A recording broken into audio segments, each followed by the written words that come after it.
SMT Nation, we back. Nation, we called it. We had the info. We had the resignation letter a full 24 hours before it even became public on any news blurbs, blogs, or articles releases. But, we had it for you first.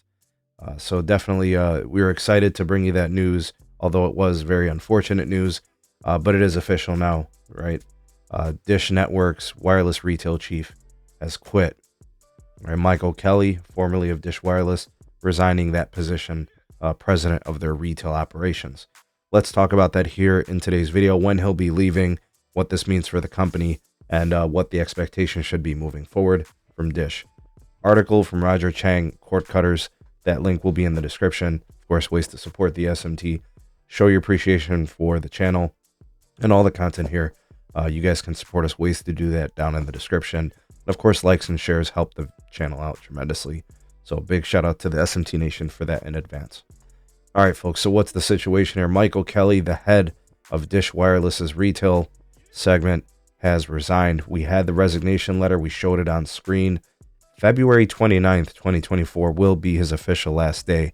So it's about a week away from the time of this recording. Obviously, that position will then be vacant and they will need somebody to step in. I'm sure in the interim, it'll probably be, that Hammond dude that was recently assigned to the CEO of EchoStar position and all that reshuffle with Dish and all that.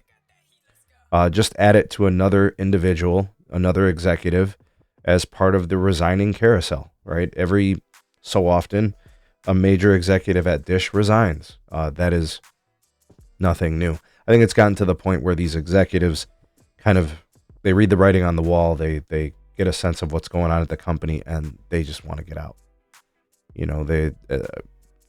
How much can they actually do? I don't know. Their backs are up against it. They're trying to do something damn near impossible. Infiltrated industry where you don't have enough assets, you don't have enough capital, you don't have the chops, you don't have the manpower, you got layoffs and people getting laid off, and you don't have enough to support your customer base, you're not competitive. There's all these different things, hacks and systems being compromised and all these other problems. I mean, it's just been one thing after the other. You're in debt up to your ears. We've seen Stephen Bai leave, we've seen Dave Mayo leave, Jonathan Sipling. The list is getting ridiculously long for a company that's only been in business with respect to retail wireless for like 3 years. So I don't know. Where does that put Boost Mobile, without a leader? What does that mean for them in the future? I wouldn't expect anything to change, really. They're not in a position to attract someone who could probably turn things around. Is the company even looking to truly turn things around? That might be why these folks are leaving. They probably feel debilitated.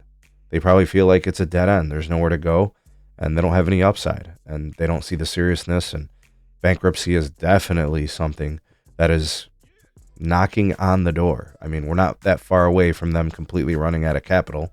We know they're not really a profitable business. They have assets in the form of wireless spectrum, but at some point, I mean, you can't get customers, keep customers, and all this other stuff, and you can't get and keep executives. The fate, it's not good. This is not a good outlook for this company. There's a lot of negativity and bad. I don't need to pour it on anymore. That's the news, and that's what's going on. We'll see how this plays out. It's hard to be positive when I see things like this continue to happen. I said this in videos before. I'm not pouring it on Dish. I was very positive. And I was very upbeat and congratulatory when they hit their network marks and all those things. But it's just hard to look at it any other way. It's a tough situation. But that's the news. We had it here first. If you appreciate that, please do like and share. Comment down below your thoughts on all of this and the developments with Dish Wireless and their executives. Sound off in the comment section below. You are the voice of the people. The SMT Nation, let your voice be heard.